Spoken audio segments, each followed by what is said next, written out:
This congressional conversation is sponsored by AARP Nevada. Visit our website at aarp.org/NV. Your voice, your vote, our fight. Hello, and thank you for joining us for the RJ AARP 2020 Congressional Interview Series.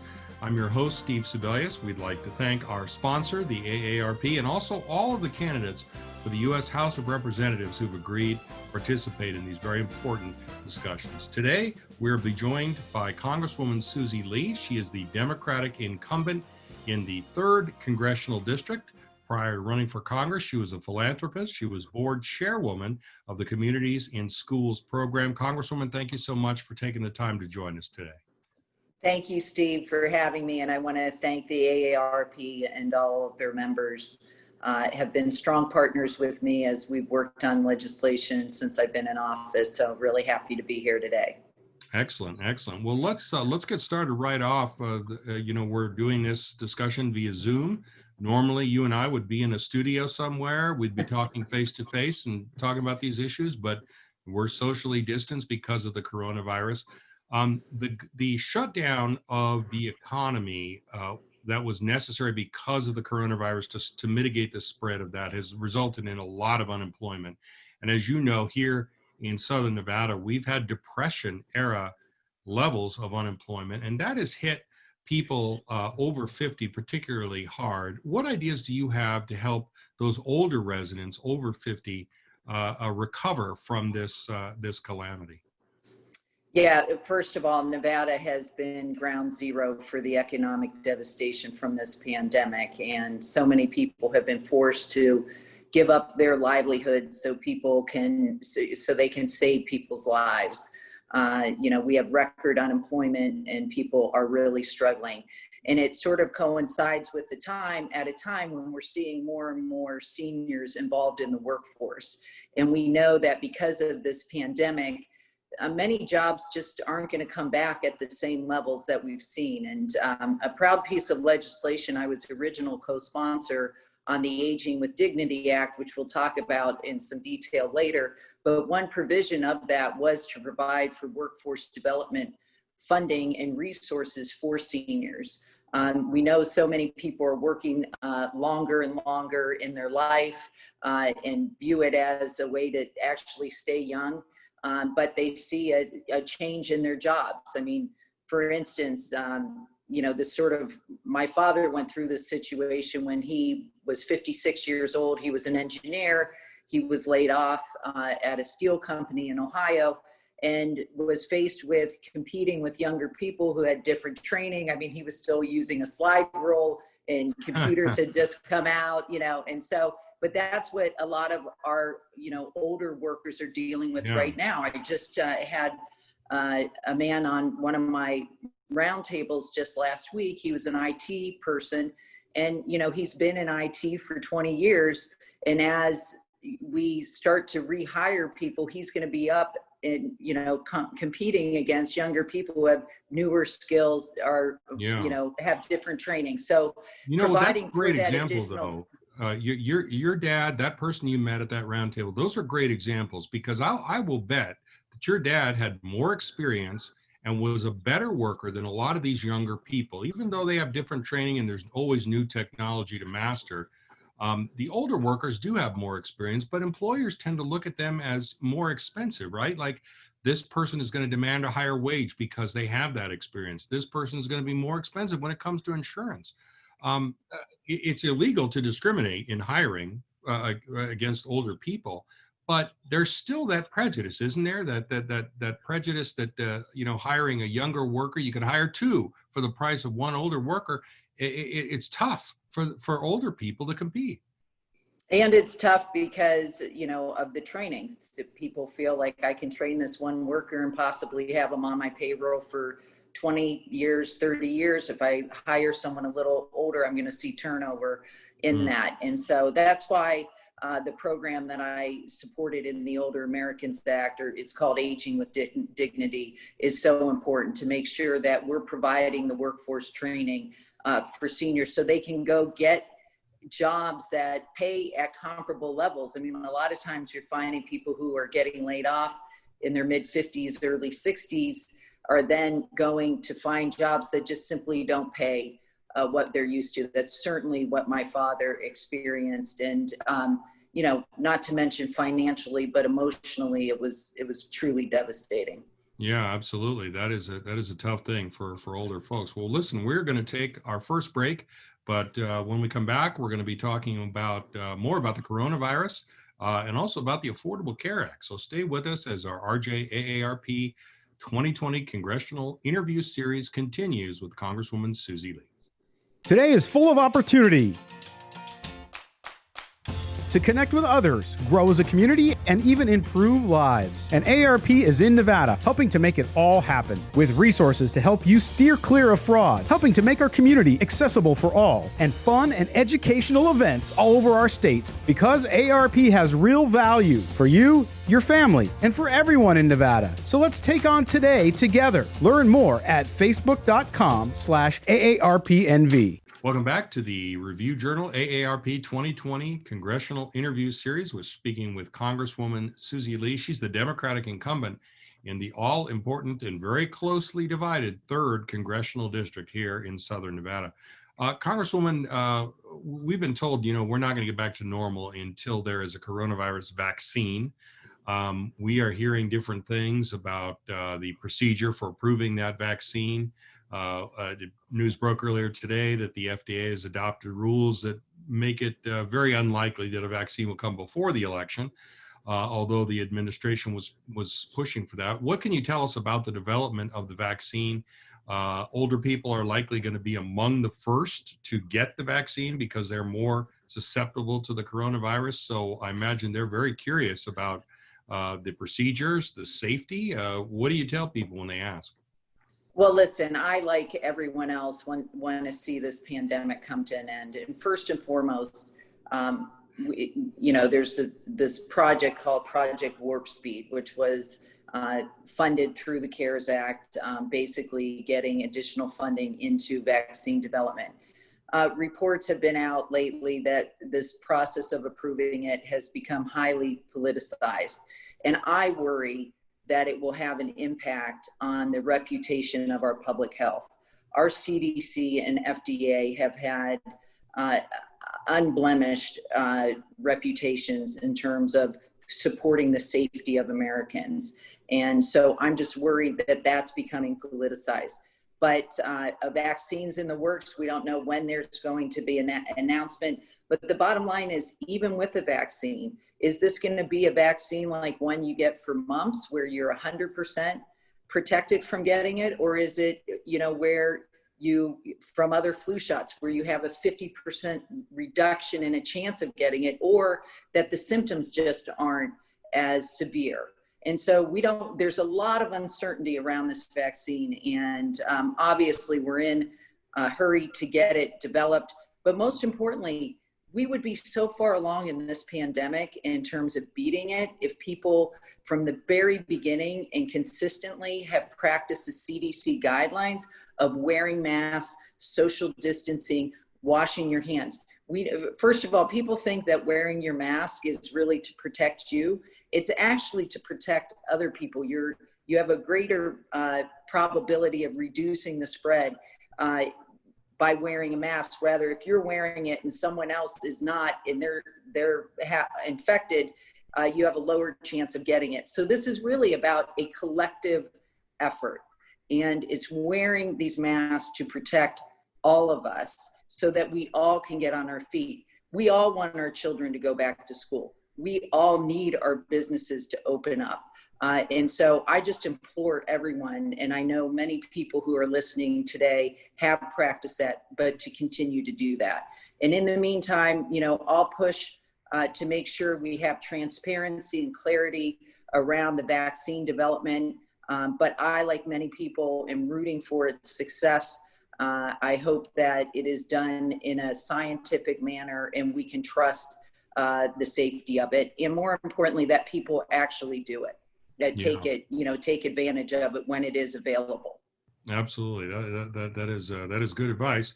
Let's talk about the Affordable Care Act. This has been controversial since it passed. It passed without a single Republican vote. Republicans have tried literally scores of times to repeal that act. I imagine as a Democrat, your position is that we need to keep the Affordable Care Act. You're against the repeal of that. Am I right? Listen, I am for 20 million Americans who did not have access to health care, affordable health care, now having that access. I'm for the million Nevadans who have a pre-existing condition to not be priced out of affordability. I told you earlier the story of my father being laid off, and he fell in that same trap. Basically, he and my mother both had pre-existing conditions. The cost of healthcare was far too expensive for them to afford it. My mother suffered a heart attack, went into the hospital. They almost lost their house because of the cost of their hospital stay, which, by the way, what was charged to the 65, she had a heart attack literally 1 month before she qualified for Medicare. But the point is that the hospital would have charged this senior couple 3 times the amount they would have charged an insurance company. So no family ever should have to make that decision and should ever, not go get care because they're afraid of the cost of getting that care. I believe that we need to protect the Affordable Care Act. It's not perfect. There are things that can be done to improve it, but ultimately what I have spent literally 2 years is defending it from attacks. From the very beginning, one of the first pieces of legislation I voted on was allowing the U.S. Congress to fight the administration's lawsuit in state lawsuits against the Affordable Care Act, which we're now going to hear in the Supreme Court right after the election. And so, it's so incredibly important, but we have so many families here who rely on that. It opened up access for many people who could not afford healthcare previously. All right. Well, we will take another break, but when we come back, we're going to be talking about some important programs, Social Security, Medicare, and other programs like that. So stick with us as our AARP 2020 Congressional Interview Series continues right after this. Today is full of opportunity to connect with others, grow as a community, and even improve lives. And AARP is in Nevada, helping to make it all happen, with resources to help you steer clear of fraud, helping to make our community accessible for all, and fun and educational events all over our state. Because AARP has real value for you, your family, and for everyone in Nevada. So let's take on today together. Learn more at facebook.com/AARPNV. Welcome back to the AARP 2020 Congressional Interview Series. We're speaking with Congresswoman Susie Lee. She is the Democratic incumbent running for re-election in the 3rd Congressional District here in Southern Nevada. Congresswoman, the Social Security system has been called by some, your colleague Dina Titus among them, one of the most successful social programs in the history, certainly of the country, if not the world. There have been a lot of proposals about how to extend the longevity of that program. We keep hearing that it's going to run out of money. It won't be able to provide benefits at the level that it does now. One of those ideas, right off the top, I want to get your thoughts about this, is to either partially or fully privatize that system by taking some of the money that comes in through taxes and putting it into the stock market and paying returns out of that. What do you think of that idea as a concept? Well, listen, first of all, Social Security is so important to 50 million seniors, 10 million Americans with disabilities, their sole source of income. And yes, unfortunately, so many times in the U.S. government, change will happen when it becomes a crisis level, honestly. But I believe what I believe is that the benefits that seniors get and people with disabilities from Social Security should not be cut. They should either stay the same, increase with COLA, but we need to obviously find sources of revenues. I am not a fan of gambling with people's income and really their security with the stock market. And so I am not a fan of privatizing Social Security by basically going to the stock market to support it. I think that there's options. one thing we never really talk about is raising the minimum wage and the impact that that will have on Social Security.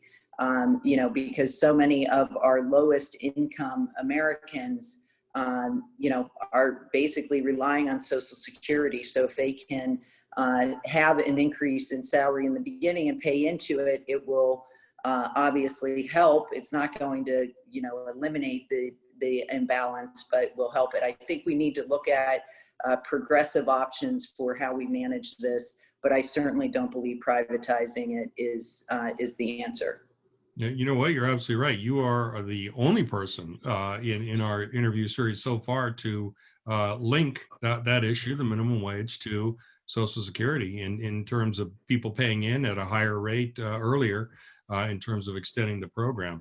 Although I think you're going to get a little pushback from the Nevada gambling industry for equating them with the stock market. That might not, you may get a phone call That's right. after this airs. So the most recent estimates show that the Social Security trust funds will be exhausted by 2035. That's the most recent date. It's a moving target, that date. But some people say those estimates are too optimistic because, as we talked about earlier in the broadcast, people are out of work. They're not paying into the system now at minimum wage or any wage because they've lost their job and they've been furloughed or laid off, and they're looking for work. What ideas do you have, and we'll talk about some specifics later, but to stabilize the funding for Social Security going forward, given that may be a looming deadline for you? Well, several years ago, there was a bipartisan commission that was formed to look at funding for Social Security, and they had come up with some options for doing that. Like I said, I think that we need to look at progressive options. So basically, your most wealthy Americans who may have other forms of retirement security, retirement income, maybe they're not drawing as much down on Social Security. So I think there's options that we need to look at and make sure that it is supporting our most vulnerable seniors, that it's supporting those seniors who worked and put their money into the program, knowing that it would be a source of income in their senior years. But there's several options out there. I think that looking at them one by one, rather than I like to look at things comprehensively as a package. And so, but this is going to be something that we'll get to a critical point, especially, we haven't talked about the HEROES Act and what has happened with the pandemic negotiations, but the impact, when you start to think of the domino impact of not providing Americans with another relief package, which I found the president's decision today just so disheartening. I felt like we actually were pretty close to a bipartisan agreement.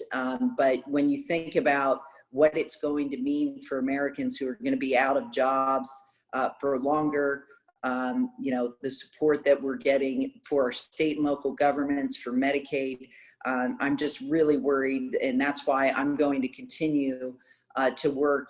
As you know, I'm in the Problem Solvers Caucus, half Democrats, half Republicans. We actually put together a package that was the basis for the renewed negotiations. And so we're not giving up because, as you know, this has far-reaching ramifications that we have I don't even think we even have the understanding of what it will mean.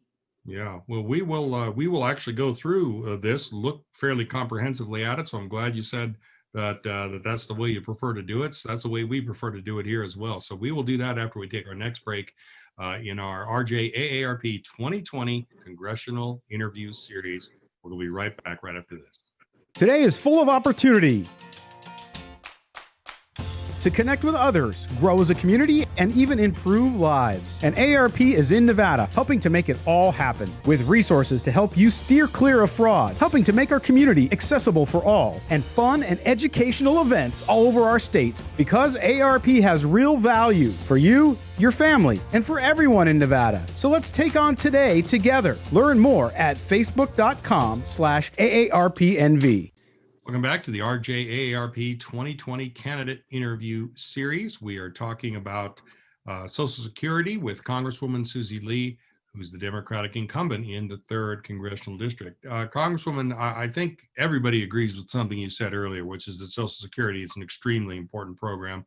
93% of Republicans in an AARP poll, 99% of Democrats, 92% of independents see it as a very important program.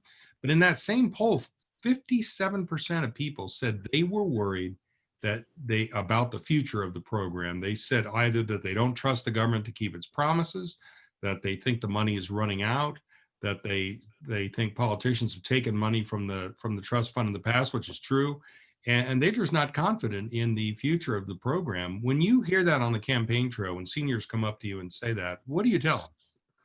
Well, I tell them first and foremost that I agree, but most importantly, they're worried about their benefits. Yeah. And are they going to see their benefits cut? And, I think that, like I said before, there are some comprehensive proposals out there. Most importantly, we need to make sure we're supporting our most vulnerable seniors and that they have the ability to retire in dignity, and especially when Social Security becomes their sole source of income. We can talk about tax credits, we could talk about caregiver credits. I mean, there's proposals out there for how we can extend Social Security, but most importantly, we need to protect the trust fund too, and make sure that it is only being used for Social Security payments. And but it's incredibly important. But I think most importantly, people need to know that often when you get into these situations, everyone's like, well, let's just go to the stock market. Let's invest this money. We can get additional earnings. High earnings bring higher risk. And I don't think people are willing to risk their retirement on the stock market with their Social Security benefits. So I think there's options we need to look at in terms of tax benefits, in terms of even how we extend benefits to your wealthiest Americans versus some of our poorer Americans, and do it in a fair manner so that people get the benefits they need to survive. And you have already said, so one of my questions was about reducing benefits, but you already said earlier in our broadcast, that's not something that you're interested in. You either want to keep them at the same level or increase them with the COLA, I think I heard you say. Yes, I don't want to cut benefits at all. I think that now more and more seniors are living longer. They're hopefully, and we can talk about this later, but wanting to live at home as long as possible. And so I think that there's some things we can do, and it's not just with Social Security, with Medicare, with other support services to be able to allow them to do that. Yeah, and one of the things you also mentioned was a more progressive system. Some people have said, listen, we need to raise the threshold of income that we tax for Social Security. Right now, it is capped around 120,000. Some people say we need to raise that 150, 200, 300, 400,000, and tax that, whether at the same rate or maybe at a progressive rate. What do you think of that idea? Listen, like I said, there's many options being thrown around. It's cutting benefits, it's increasing the cap, it's charging more for people who earn more, et cetera. So I think that we need to look at all of those comprehensively, and I'm willing and happy to get involved with the bipartisan group who will take on this incredibly important issue that's important to so many Americans. How about you, though? You specifically, would that be something that you would consider voting for? For increasing the, listen, I would look at it as part of a comprehensive plan. I'm not going to commit with that until I see what all the options are on the table. And listen, this is a huge program. It's something that seniors have relied on for 180 years. When was it developed? 80 years. Anyway, it is, it's an important program, and one that, my mother relies on it. And so I just want to look at it as long with all the options on the table. All right. But I'm not ruling it out, but I'm not saying that's the one and only answer. Gotcha. All right. Well, we will have a few more answers, a few more ideas coming up after we take our next break with Congresswoman Susie Lee. And this is the AARP 2020 Congressional Interviews Series. Stay with us. Today is full of opportunity to connect with others, grow as a community, and even improve lives. And AARP is in Nevada, helping to make it all happen with resources to help you steer clear of fraud, helping to make our community accessible for all, and fun and educational events all over our state. Because AARP has real value for you, your family, and for everyone in Nevada. So let's take on today together. Learn more at facebook.com/AARPNV. Welcome back to our AARP 2020 Congressional Interview Series. We're speaking with Congresswoman Susie Lee. She is a member of the Problem Solvers Caucus in Congress and the representative from Nevada's 3rd Congressional District. So, Congresswoman, we were discussing some ideas about lengthening the lifetime of Social Security. There's some people who say that we need to raise the age at which you can retire and get full benefits. And so that age has gone up gradually over time. If you wait longer, you get a larger benefit to retire. Other people say, no, that's not a good idea. It disproportionately impacts minority residents who may not have the same lifespan. Well, what's your thoughts on that? Listen, as I said, I have a commitment to making sure that we preserve the benefits for beneficiaries of Social Security. And, raising the age will obviously be a cut in benefits. So I think that, as I said, there's other options in terms of tax credits, in terms of qualifications, et cetera. I think that those are things we need to look at on a comprehensive basis, but I'm not a fan of increasing the age in which you would qualify. Okay. This next one's my favorite, and I think it's my favorite because I figure if I say it enough, maybe it'll happen. If I went down to the Green Valley Ranch tonight and I won the megabucks jackpot, knock on wood, and I became wealthy enough to where I didn't need my Social Security. Now, it isn't an entitlement. I've paid in all my life. And I have earned that money for sure. But if I don't need it, isn't it a better idea to say, look, we're going to put a means test. If you're wealthy enough at this level where you don't need the benefits, we're going to give those benefits to somebody who doesn't need it, who wasn't either as lucky or as hardworking for whatever reason, who needs that in their benefit. The average benefit in the state of Nevada, I'm told, is $1,400. That's not a whole lot of money. What do you think of that? Is a means test appropriate? Listen, I've never liked legislation that changes the rules in the middle of the game. Mm-hmm. And, so many Americans have put into Social Security or were planning their retirement based on whatever their monthly payment is. And, who is it for me to say you do or do not deserve it? I do think that we need to look at progressive solutions where people who do not need it as much maybe don't get as much. But I don't think I think anything we do with Social Security, which is why it's important to start now, should be done on a gradual basis, because so many people, this is the lifeline for so many seniors in our country.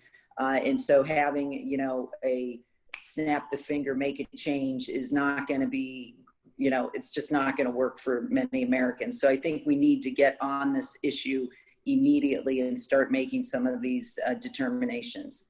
Yeah. All right. Sounds good. Well, we are going to leave the discussion on Social Security, and we're going to take up another very big program in America, and that's Medicare, right after this break, and as our AARP 2020 Congressional Interview Series continues right after this. Today is full of opportunity to connect with others, grow as a community, and even improve lives. And AARP is in Nevada, helping to make it all happen with resources to help you steer clear of fraud, helping to make our community accessible for all, and fun and educational events all over our state. Because AARP has real value for you, your family, and for everyone in Nevada. So let's take on today together. Learn more at facebook.com/AARPNV. Welcome back to our RJ, AARP 2020 Congressional Interview Series. We're speaking with Congresswoman Susie Lee of the 3rd Congressional District. Congresswoman, I note in the political ads against you, people are trying to morph you into Nevada's version of Nancy Pelosi. But I don't know if that's going to be an easy task. You are a moderate on many issues, including the issue of extending Medicare to every person in America. Bernie Sanders proposed it in 2016. He was an outlier. In 2018, more people were in favor of that idea, but you have never been in favor of that idea, and you still aren't. Is that right? Yeah, listen, I think that we all need to recognize, and first of all, thank you for recognizing, really, I've worked hard to work across the aisle with people of other party, of the Republican Party, and I'm happy that I was endorsed by the RJ just recently, but also recognized by the U.S. Chamber and the Lugar Center for my bipartisanship. And so it is important for me to continue to work on these issues, and healthcare and affordability is certainly one of them. And listen, I mean, Medicare for All is a term that gets thrown around. I do think that we need to look at options to make healthcare more affordable, perhaps a public option that people would have, but people who have their private healthcare, who like their private healthcare, should be able to keep it. But we also should continue to work, right now, all we're doing is basically protecting the Affordable Care Act for so many people. But right now, people need to have access to affordable options. And that's why it's been so important for us to fight the onslaught of every attempt that's been made to repeal protections for people with pre-existing conditions. It's, look around, it's you, your family, someone, 1 out of 2 of us have a pre-existing condition, and basically having those protections is so important. Yeah. In terms of that public option, I have heard people say if there's a public option under the Affordable Care Act, that will spell the end of private insurance. I'm not sure exactly how that works, but is that a concern for you at all? Listen, I think that, again, I think our ultimate goal is looking at how we reduce the cost of healthcare. And one thing I want to, talk about, especially as you talk about Medicare, I think we're going to talk about nursing homes later, is looking at what we value in healthcare and what type of care we value and how we incentivize people to access healthcare. And when we make it so incredibly unaffordable where people are afraid to go get preventive healthcare, they end up accessing healthcare at the most expensive time when they are in the most trouble. And so I think when we look at options like, improving the Affordable Care Act, I'm not in favor of repealing it. And we look at, how we deal with Medicare, what are we incentivizing people to do? And how are we getting the quality of care up for individuals at the lowest cost? And one of the things I just want to throw out with coronavirus and this pandemic, now that we're on Zoom, telehealth has become an incredibly important part of our healthcare delivery, and something that was not really done until it was out of necessity.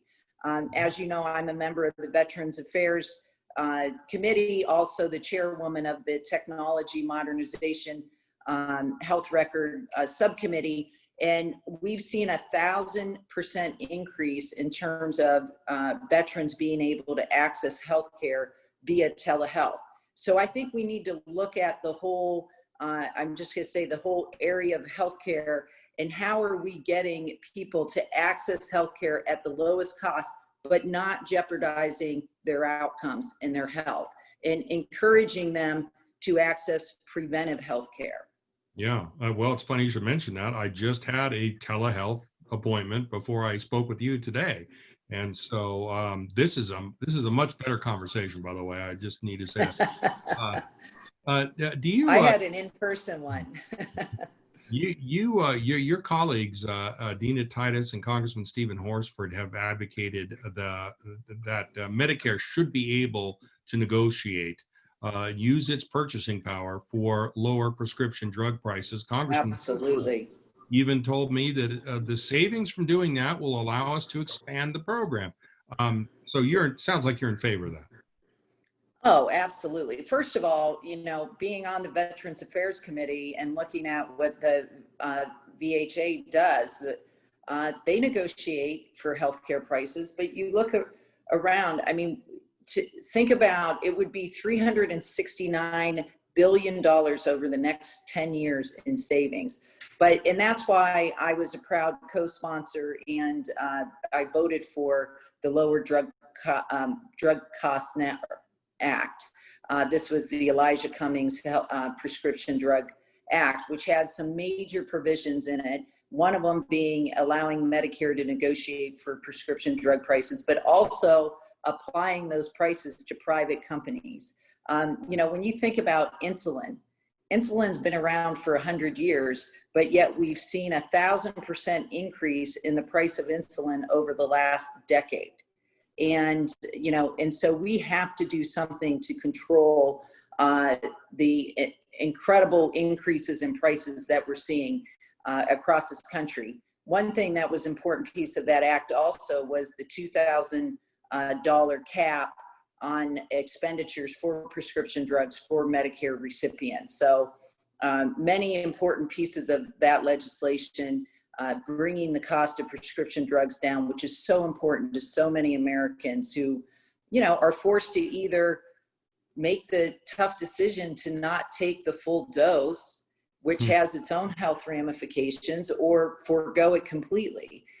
So that's why this was such an important piece of legislation. Unfortunately, it's sitting on Mitch McConnell's desk, like so many pieces of legislation we passed this Congress. Yeah. And it was bipartisan. It did receive some Republican votes. All right. Well, we are going to take another break, but when we come back, we're going to talk a little bit more about Medicare, but also, as the Congresswoman has indicated, about nursing homes and that type of care. So stay with us as our AARP 2020 Congressional Interview Series continues right after this. Today is full of opportunity to connect with others, grow as a community, and even improve lives. And AARP is in Nevada, helping to make it all happen, with resources to help you steer clear of fraud, helping to make our community accessible for all, and fun and educational events all over our state. Because AARP has real value for you, your family, and for everyone in Nevada. So let's take on today together. Learn more at facebook.com/AARPNV. Welcome back to our AARP 2020 Congressional Interview Series. We're speaking with Congresswoman Susie Lee of the 3rd Congressional District. We're talking about the Medicare program. One question I wanted to ask you, Congresswoman, is this. I was surprised when I first learned that the Medicare program does not cover dental procedures. I subsequently learned it doesn't cover things such as eye exams for prescription glasses, routine foot care, which is so important to people who suffer from diabetes, or fittings for hearing aids. Shouldn't the Medicare program cover those things? Those things seem to be things that seniors definitely need. Absolutely. Listen, one of the things that we are focused on, at least I am, is making sure that seniors can remain in their home as long as feasible for them. And, having these support services that are so important that really do lead to quality of life issues and could lead to debilitating circumstances for so many. So again, I think it's part of, too often we get caught in making one decision, but not understanding the holistic aspect, especially when it comes to healthcare. And providing these services, to me, are they're a preventative form of healthcare, and they're important to making sure that our senior population can continue to age in the dignity and the security of their own home, and not be institutionalized too soon. Yeah, and that's a good segue. Let's talk about that. We can talk about nursing homes in a second, but before we do that, there are a lot of people who say, look, we need to have programs and support so that if a elder parent wants to stay in their own home or live with their family, that they have the support that they need to be able to do that.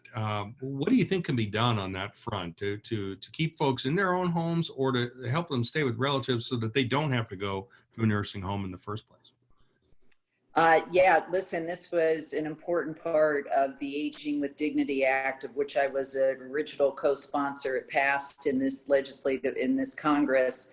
Important piece of legislation because it was basically a reauthorization of the Older Americans Act, except we took some major steps to make sure that we have the support services in place so that seniors can age with their families in their homes. I mean, this is something, especially now, that we've seen with this pandemic, and it's impacted me personally.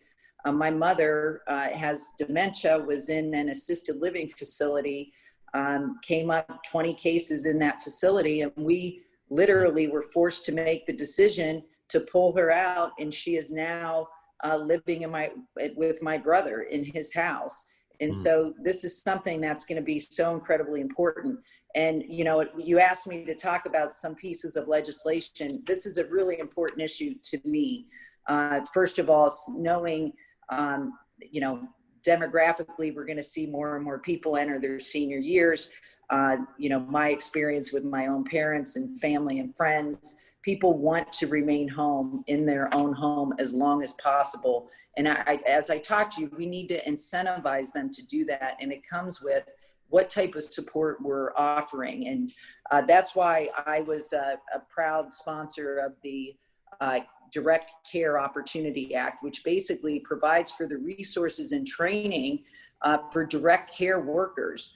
But also as part of the Aging with Dignity Act, part of the Aging with Dignity Act was providing those support services, food, social services, respite care, so that people can have that support as they try to take care of their parents or elderly neighbors, friends. And so I think it was an important change in this act, and I'm very proud of it.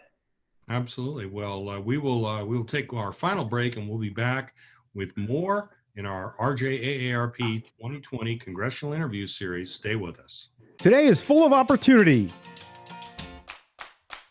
to connect with others, grow as a community, and even improve lives. And AARP is in Nevada, helping to make it all happen, with resources to help you steer clear of fraud, helping to make our community accessible for all, and fun and educational events all over our state. Because AARP has real value for you, your family, and for everyone in Nevada. So let's take on today together. Learn more at facebook.com/AARPNV. Welcome back to our AARP 2020 Congressional Interview Series. We're talking with Congresswoman Susie Lee, the Democratic incumbent in the 3rd Congressional District. You were talking just before the break about a situation that I think faces a lot of families, and that is the coronavirus and nursing homes. That a lot of these nursing homes have been epicenters for outbreaks, and a lot of people have pulled their parents out, in some cases not realizing that that may have implications for the insurance coverage, whether or not they could go back in once the crisis abates,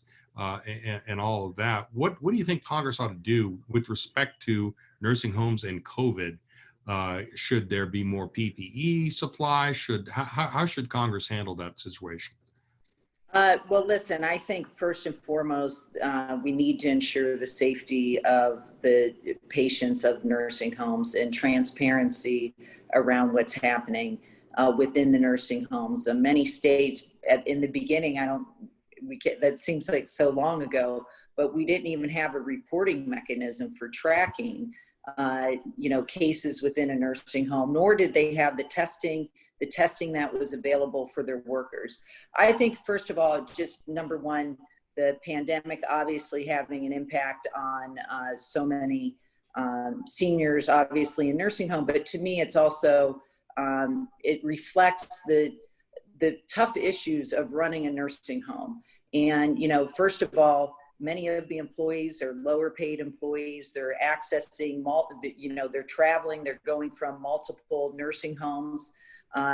So basically it's not just PPE just for your nursing home, but for all of them. I think there needed to be more robust testing early on, making sure that we were preventing the spread, and also, of course, the practices within the nursing home. There are several bills that have been introduced to address these issues, but ultimately that's why this HEROES Act and the CARES Act that we passed was so important, getting critical PPE into our healthcare providers and providing the resources so that our nursing homes could adequately test and could adequately protect and report what was happening within their homes. And so, but I do think that we're going to see potentially a shift in how people care for our senior population. And but I do think that it illuminated the need it's a tough situation because nursing homes get such little Medicare reimbursement or Medicaid. Most of a lot of people are there on Medicaid, so they're literally on a shoestring budget. And so that's why providing those extra resources in these bills is so important. Yeah, and it's also, it's got to be a wrenching decision all the way around. Not only for the senior who's, going there and is scared and not sure what's going to happen, but also for the family. There's guilt and they're not sure what to do. Then COVID comes along and it turns out to be a big problem. Yeah, listen, this was a decision. I'm one of 8 kids, so imagine us. We had Zoom calls like this. So it was a very heated conversation. You're dealing with the care of your parent. You want to make sure that they have the best care possible. But to me, it was also the emotional toll as well. Being isolated in a facility also takes its toll on the patients as well. And so, another piece that was provided in this legislation is allowing for, the broadband, allowing for access so that people have ways to communicate other than in person, which, so many people went so long without seeing their loved ones. It was just really an awful time, and it's still happening. Yeah, and that can make a very big difference, is seeing somebody's face. Well, Congresswoman, that's all the time we have for our interview today. Thank you so much for taking the time to do that and for agreeing to participate. We really do appreciate it. All right. Thank you, Steve. And thanks to AARP and the RJ for hosting me. I appreciate it. Have a good day. And I echo that. Thanks to our sponsor for the AARP. You can keep up to date on all the 2020 political news on our website, www.reviewjournal.com, or you can use our mobile app. Till next time, for the Review Journal, I'm Steve Sebelius.